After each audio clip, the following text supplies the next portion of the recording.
Halo, assalamualaikum sobat-sobat pecinta horor. Masih di channel saya di Dewi Angin. Kali ini saya akan menceritakan sepenggal cerita tentang misteri lemparan batu dari makhluk halus tak berwujud. Jadi bagaimana ceritanya? Kita langsung aja teman-teman.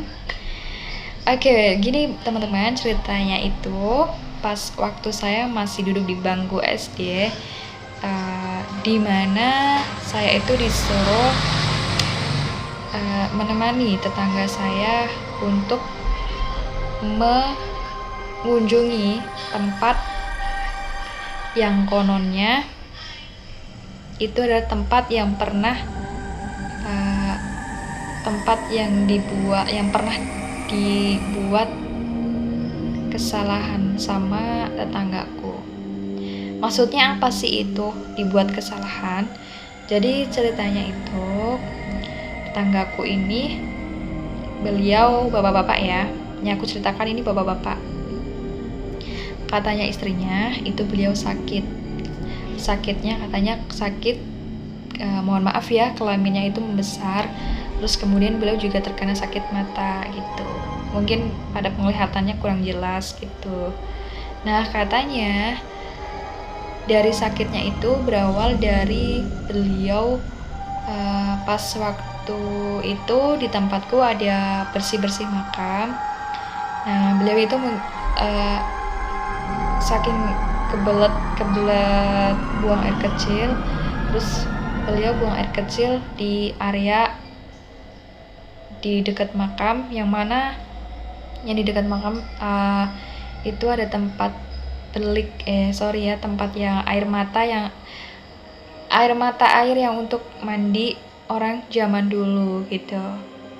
Mohon maaf nih yang belum tahu belik itu apa, yang buat mandi orang zaman dulu apa, mungkin kalian tahu kayak orang-orang zaman dulu ya, kayak anak-anak desa ya mungkin khususnya ya.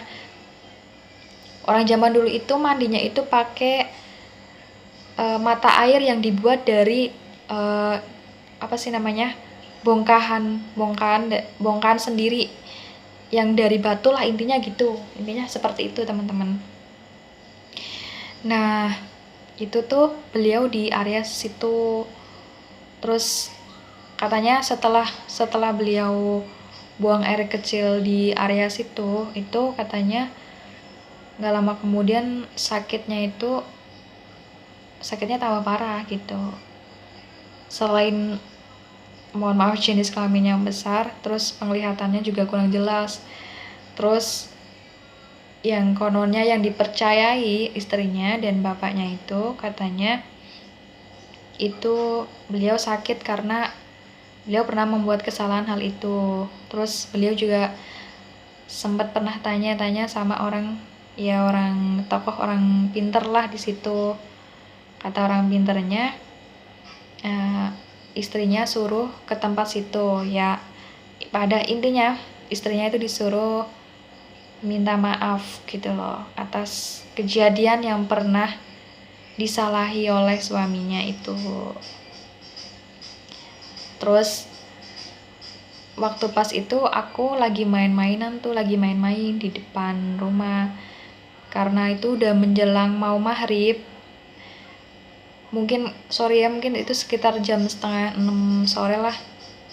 Aku diajak sama istrinya itu, karena waktu itu istrinya itu, ibunya ini bilang katanya sebelum maghrib, menjelang maghrib intinya itu diharuskan disuruh membawa kepelan batu yang kepelan batunya itu yang untuk membuat ini loh, pawon.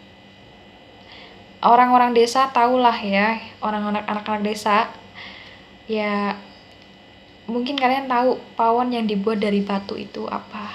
Nah itu beliau bawa satu bulatan batu itu, aku nggak tahu itu apa, intinya kayaknya itu syarat dimana supaya kesalahannya itu dimaafkan oleh makhluk yang tak terlihat itu.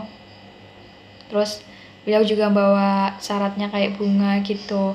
Nama juga orang dulu ya, maklum kalau misalkan ibunya ini masih ya percayalah dengan hal itu, apalagi beliau pipisnya sembarangan mungkin ya, karena kan juga nggak tahu. Terus aku aku disuruh nemenin ibunya ini untuk ke tempat beliknya itu. Nah setelah ke situ tuh beliau juga sempat ngucapin kalau menyampaikan maaf karena suaminya itu pernah mungkin berbuat salah karena ketidaktahuannya gitu. Nah itu udah mau maghrib nih. Nah setelah itu kita pulang. Aku sendiri juga meskipun anak-anak tapi aku juga merasa takut ya, karena itu tempatnya juga maaf banget, itu tempatnya juga angker gitu. Terus aku jalan pulang ngelewatin pekarangan gitu. Nah persis pas kita mau sampai ke area yang mana udah mau sampai dekat rumah, itu di atas kita pekarangan ya, batu yang dibawa sama ibunya ini yang tadi dibawa itu langsung dilemparkan ke aku, ke ibunya. Hampir aja itu batu mau mengenai kepalaku loh, bayangkan. Terus batu itu yang dilempar dari makhluk yang tak berwujud itu batunya persis banget batu yang dibawa sama tetanggaku itu. Bayangkan itu pada waktu itu udah azan loh, udah maghrib, bener-bener udah maghrib. Jadi tuh batunya dikembalikan gitu. Terus beliau ngucapin ya minta maaf kayak gitulah. Karena saking takutnya itu aku sama beliau akhirnya lari gitu loh. Karena batu yang tadi itu terus dibawa lagi kalau nggak salah dibawa lagi sama ibunya, dibawa pulang. Itu asli batu yang dibawa tadi, batunya bulat, yang dibawa ke tempat yang tadi dikunjungi sama aku sama ibunya, itu langsung dilemparin loh, langsung dikembalikan. Nyata kalau itu nggak ada wujudnya, itu bener-bener batu langsung dilemparkan ke aku sama ibunya. Coba, jadi tuh aku tuh sebenarnya waktu pas diajak suruh nemenin ibunya, aku juga sebenarnya ragu-ragu karena di sepanjang jalan pas untuk ke tempatnya itu ibunya itu nyeritain awal mulanya beliau mau mengunjungi tempat yang tadi yang katanya suaminya menyalahi kesalahan gitu. Aku tuh langsung, meskipun aku anak kecil tapi aku juga berpikir gitu, dan jangan-jangan lah wong tempatnya aja deket makam ya, gimana lah ya. Terus katanya itu juga angker, aku juga tahu tempatnya di mana gitu. Maksudnya itu juga jarang dikunjungi sama buat beraktivitas sama tetangga-tetangga gitu loh, untuk diambil manfaatnya. Soalnya di situ di mata airnya itu masih banyak airnya gitu loh.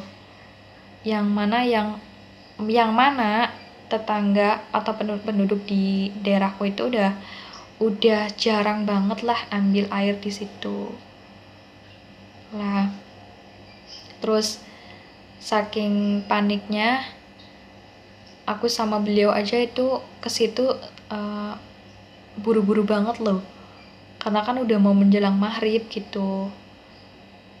Dan pas dilemparin batunya pun itu pas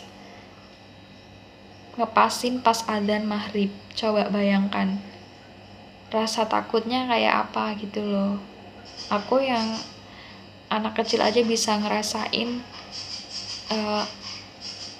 apa sih itu loh, maksudnya itu nggak ada wujudnya sama sekali, terus tiba-tiba batunya dilemparin ke kita gitu. Kalau dipikir nalar lah ya, siapa sih maksudnya yang marip sempet-sempetnya ngelemparin batu gitu loh. Dan yang mana itu batunya asli, batu itu yang tadi dibawa sama ibunya itu. Ya Allah, mungkin kalian yang gak percaya sama makhluk hal itu ya maksudnya ya ya hak kalian, tapi yang apa yang aku sampaikan atau apa yang aku ceritakan, apa yang aku bagikan ceritaku di sini itu real, asli, bener-bener nyata padanya gitu loh. Nah gini intinya ya teman-teman, kita ambil dari hikmahnya ini, dari ceritaku ini, dimanapun kita berada, entah itu kita di hutan, entah itu pokoknya kita dimanapun lah kita berada, itu kita tetap selalu baca ya bismillah atau gimana ya, kalau orang muslim ya bagi non muslim ya tetap kita minta dilindungi lah, jangan lupa tetap selalu berdoa gitu, supaya kita nggak kejadian seperti apa yang beliau pernah alami gitu loh. Terus apa sih namanya, kalau di mana-mana, dimanapun kita berada itu kan juga tempat yang kita tinggali pun kan tetap ya ada yang menghuni, nggak cuma kita aja, makhluk yang dilihat dari kasat mata pun mereka juga menghuni sama-sama kayak kita gitu, tetap permisi gitu, atau assalamualaikum atau gimana lah, saling inilah, saling menghargai makhluk lain gitu. Jadi gitu teman-teman ceritanya. Terima kasih buat yang sudah mampir ke channelku. Jangan lupa like dan subscribe. Terima kasih. Sampai jumpa lagi untuk sesi selanjutnya. Wassalamualaikum warahmatullahi wabarakatuh.